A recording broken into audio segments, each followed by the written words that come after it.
5 साल का ब्राह्मण का बच्चा अपने वेद पुराण सारी चीजों को जानता है कि कौन नीच है कौन ऊंच है, और हमारे 50 साल का बूढ़े लोग, यंग लोग ये सब नहीं जान रहे हैं कि समाज में वोट के अधिकार को, ताकत को समझिए। और एक वोट, एक नीतीश की हत्या होती है, समाज यूनाइट होता है, और एक वोट की कीमत से आपने जनरल सीट से पैक्स अध्यक्ष बनाने का काम किया। तो ये हमारे समाज की सबसे बड़ी ताकत है। आपने अपने बच्चों को नहीं बताया कि बेटा पोता हमको खटिया पर नहीं बैठने दिया गया, हमको सही से तन पे कपड़ा नहीं पहनने दिया गया, हमको चप्पल पहनने का अधिकार नहीं था, हमको पानी पीने का अधिकार नहीं था।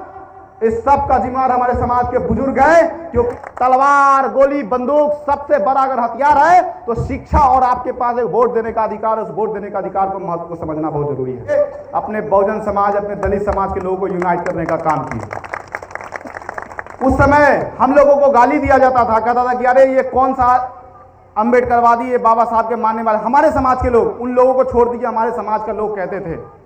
लेकिन जब आप विश्वास रखेंगे और विश्वास से आप काम करेंगे, उम्मीद है कि एक न एक दिन जब अच्छे मार्ग पे चलेंगे तो आपको सफलता जरूर मिलेगी। हो सकता है वक्त लगेगा, लेकिन आज देखिए 18 से लेकर के आज 2025 आ गया। 7-8 सालों में आज अम्बेडकरवाद का बीज हर एक युवा में फैल रहा है। जिस तरह से भीम आर्मी संगठन आया, भीम आर्मी के आने से युवाओं में एक जो क्रेज आया है अपने समाज के प्रति लड़ने का, अपने मान सम्मान की लड़ाई लड़ने का, अपनी बहन बेटी की रक्षा करने का, वो आज भीम आर्मी की बदौलत है। संतोष अंबेडकर आज इतने बड़े मन से और खुली मुंह तोड़ जवाब देने का काम करता है, तो भीम आर्मी का एक बहुत बड़ा रोल और भाई एडवोकेट चंद्रशेखर आजाद जी का बहुत बड़ा एक रोल है इसमें। कहना यही चाहते हैं कि इसी धरती पर हमारे भाई नीतीश का हत्या होता है। भाई की हत्या होने पर आप सब दलित समाज, बहुजन समाज के लोग यूनाइट होने का काम किए हैं।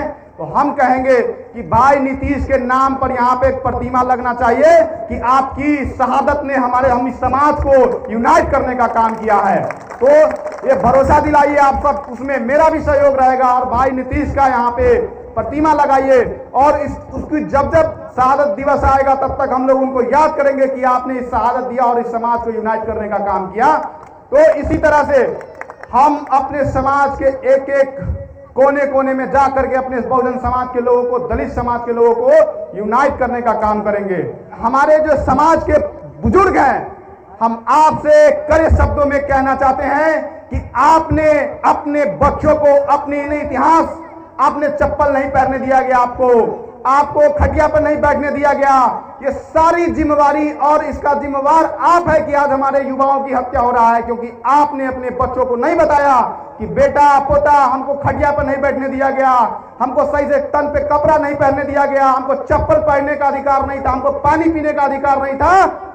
इस सब का जिम्मेवार हमारे समाज के बुजुर्ग हैं, क्योंकि अभी से भी जब तक आपका जीवन है आप अपने बच्चों को इतिहास बताइए और देखिए, भरोसा दिलाते कि इस युवाओं में एक नया जोश, एक क्रांति नहीं आया तो कहिएगा कि कोई संतोष अंबेडकर कोई बात कह के गया है। क्योंकि 5 साल का ब्राह्मण का बच्चा अपने वेद पुराण सारी चीजों को जानता है कि कौन नीच है कौन ऊंच है, और हमारे 50 साल का बूढ़े लोग, यंग लोग ये सब नहीं जान रहे हैं कि समाज में क्या हो रहा है, क्या चीज चाहिए, नहीं हम लोग जानते हैं।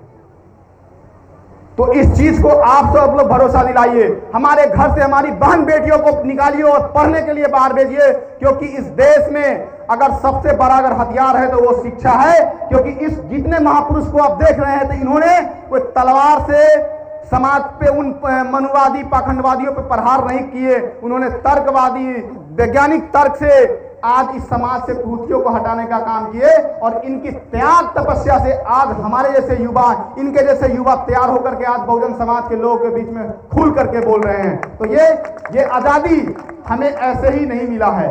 इस आजादी को हम लोग किसी कीमत पर व्यर्थ नहीं जाने देंगे। बाबा चौहरमल को याद कीजिए, संत शिरोमणि रविदास जी को याद कीजिए, बिरसा मुंडा को याद कीजिए, दशरथ मांझी जी को याद कीजिए, संत गाड़ के बाबा को याद कीजिए। क्या आपको लगता है कि इन्होंने आज इनकी जो पूजा कर रहे हैं, आप शोभा यात्रा निकाल रहे हैं, क्या ऐसे ही निकाल रहे हैं? उन्होंने त्याग किया है, तब जाकर के आज समाज में स्थापित हुआ है, इसलिए उनको भगवान का उपाधि देते हैं। हम युवाओं से कहना चाहते हैं छोड़ दो भाई, आपके पापा दादा नहीं पढ़े, लेकिन ये जिम्मेवारी आज से हम जैसे युवाओं और आप सब तय करिए कि हम समाज की रक्षा करेंगे, क्योंकि इनकी समझदारी और आपका ताकत, युवाओं का जो ताकत है, वो ताकत हमारे समाज के लिए बहुत बड़ा एक क्रांति लेकर के आएगा। इस सभा में बैठे हुए तमाम लोगों को कहना चाहते हैं कि जो लोग सोचते हैं कि दुसाध को मार रहा है चमार देख रहा है, चमार को मार रहा है मूसर देख रहा है, इस चीज की गलत फहमी हटा दे। अगर हमारे किसी भी पासवान भाई पे, चमार भाई पे अगर कोई लड़ेगा, टूटेगा, हम दलित समाज यूनाइट होकर उसको मुंह तोड़ जवाब देंगे और कहेंगे कि देखो हम एक हो चुके हैं, हमसे किसी तरह के लड़ने आओगे, हम तुम्हें पछाड़ देंगे, चाहे वो कलम से हो या ताकत से हो या मेहनत से हो, क्योंकि मेहनत हमारे खून में बसता है, इस बात को याद रखिएगा।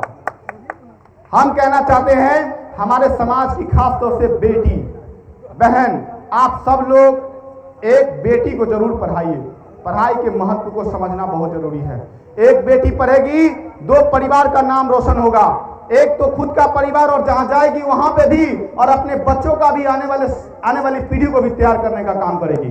तो जिस तरह से आज सरकार आपको कह रहा है कि हम दलित समाज को ये कर रहे हैं, हम कह रहे हैं कि तुम एहसान मत करो, क्योंकि बाबा साहब अम्बेडकर ने उस संविधान में हमें वो फंडामेंटल राइट्स दिए हैं कि तुम्हें रो के, कान के, किसी भी तरह कर करके तुम्हें वो अधिकार हमें देना पड़ेगा। एक चीज और कह रहे हैं आपको, कोई नेता मंत्री बड़ा बड़ा पैसा वाला आपके पास आता है, गरीब गुरुआ के पास, हमारे समाज के पास, और कहता है चाचा प्रणाम, चाची प्रणाम, भैया प्रणाम, तो क्या सोचते हैं आपको क्यों आपके पास आता है? क्योंकि आपके पास एक वोट देने का अधिकार है, इस वजह से आता है ना। वोट के अधिकार अगर नहीं होता तो क्या हमारे पास, आपके पास आता? कोई नहीं आता। तो वोट के अधिकार को, ताकत को समझिए, और एक वोट, एक नीतीश की हत्या होती है, समाज यूनाइट होता है, और एक वोट की कीमत से आपने जनरल सीट से पैक्स अध्यक्ष बनाने का काम किया। तो ये हमारे समाज की सबसे बड़ी ताकत है। तलवार, गोली, बंदूक, सबसे बड़ा अगर हथियार है तो शिक्षा, और आपके पास एक वोट देने का अधिकार है। उस वोट देने का अधिकार को, महत्व को समझना बहुत जरूरी है। हम यहाँ पे आते रहेंगे, जो जरूरत की बातें था वो हम बताएं। अभी बहुत सारे बात है, एक एक मुद्दा पे बात करेंगे तो बहुत सारी टाइम लग जाएगा, लेकिन हम लोग आकर के, जब तक मेरी सांस है, बहुजन समाज के मिशन पर काम करते रहेंगे, क्योंकि जिसने जन्म दिया वो व्यक्ति कहते रह गए कि बेटा तुम नौकरी करो, जा करके कुछ करो, इस और का बेटा पढ़ रहा है, नौकरी कर रहा है। तो मैंने अपनी माँ से कहा, अपने पिता से कहा कि मैं नौकरी नहीं करूंगा। जिस तरह दिमाग लगा करके समाज के साथ खड़े होकर के इस बहुजन मिशन को करते हुए अपने जीवन को अंतिम मुकाम तक लेकर के जाएंगे, हो सकता है कि पूरे देश में नहीं जाने जाएंगे, लेकिन एक कस्बे में भी जाने जाएंगे, तो मुझे लगेगा कि मैंने अपने बहुजन महापुरुषों की श्रेणी में जाने का और उनके आदर्शों पर काम करने का काम किया। बहुत बहुत धन्यवाद। जिस जवानी में लोग अपनी करियर संवारते, उस जवानी में हम लोग सोशल काम कर रहे हैं, समाज की रक्षा सुरक्षा करने का काम कर रहे हैं। वैचारिक रूप से आपको मजबूत होना पड़ेगा। हम बार बार कहते हैं कि हम सबका, किसी का विचार गलत लगता है तो जूता मार के भगाइए, यहां से हटाइए, हमारे साथ दलाल लोगों की कोई जरूरत नहीं है। अगर आपके साथ अच्छे तरह से समाज के साथ खड़े हैं तो आपको गले लगाना पड़ेगा, आपको आगे बढ़ाना पड़ेगा, इस जिम्मेवारी के साथ आपको कहना पड़ेगा। बहुत बहुत